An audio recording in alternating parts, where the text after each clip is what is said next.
थोडंसं मीठ, थोड्या तेलात आपण कांदा परतून घेणार आहे पहिल्यांदा.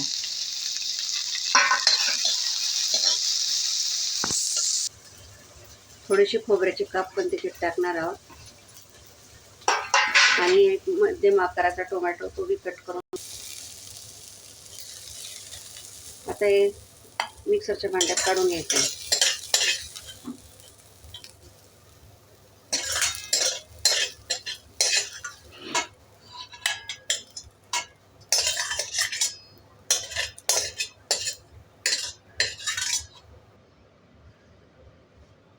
आता याच्यात कोथिंबीर,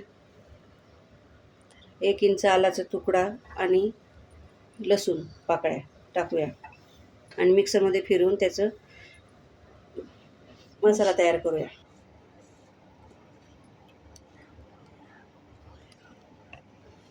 आता मसाला वाटून झाला आहे.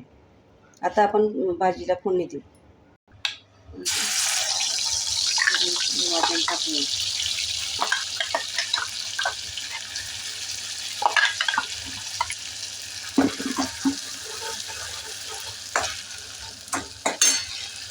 त्याच्यात चवीनुसार लाल मिरची पावडर. आपण आधीच हळद टाकल्यामुळे थोडीशी हळद आता याच्यात टाकणार आहोत. थोडासा कांदा लसूण मसाला, 1 चमचाभर मिसळ मसाला टाकणार आहोत. तुम्हाला वाटलं तर प्रमाण कमी जास्त करू शकता.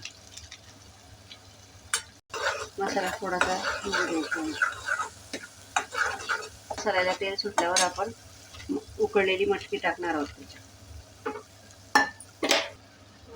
मसाल्याला आता चांगलं तेल सुटलंय. आता आपण उकळलेली मटकी आपण त्याच्यात टाकूया.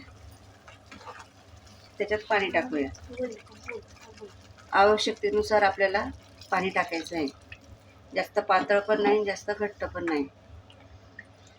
आता थोडंसं घट्ट आहे तर मी याच्यात थोडं पाणी टाकून पातळ करणार. मीठ टाकते. आधी मटकीमध्ये शिजवताना मीठ टाकल्यामुळे आता याच्यात थोडंसं मीठ टाकणार आहोत आणि थोडीशी कोथिंबीर टाकणार आहोत. आता पोहे करू. जिऱ्या मोहरीची फोडणी घालूया.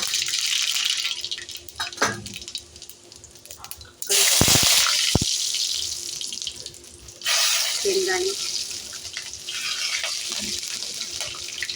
मिरच्या,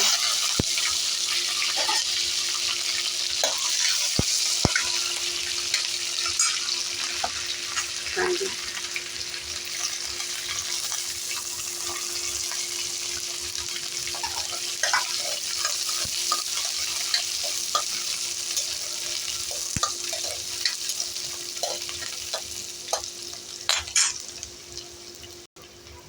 कांद्यावर थोडंसं मीठ टाकलं की कांदे पटकन शिजतात. बाकीचं मीठ आपण पोह्यांवर टाकूया. पोह्यांवर थोडं मीठ टाकलं आहे आणि थोडीशी साखर टाकली की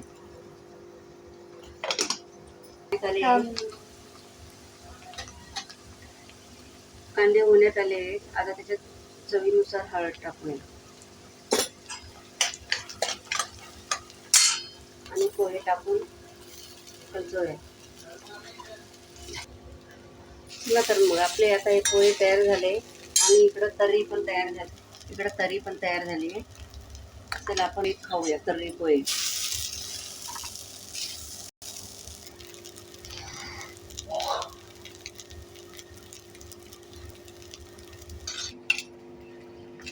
चला मग या खायला तर्री पोहे.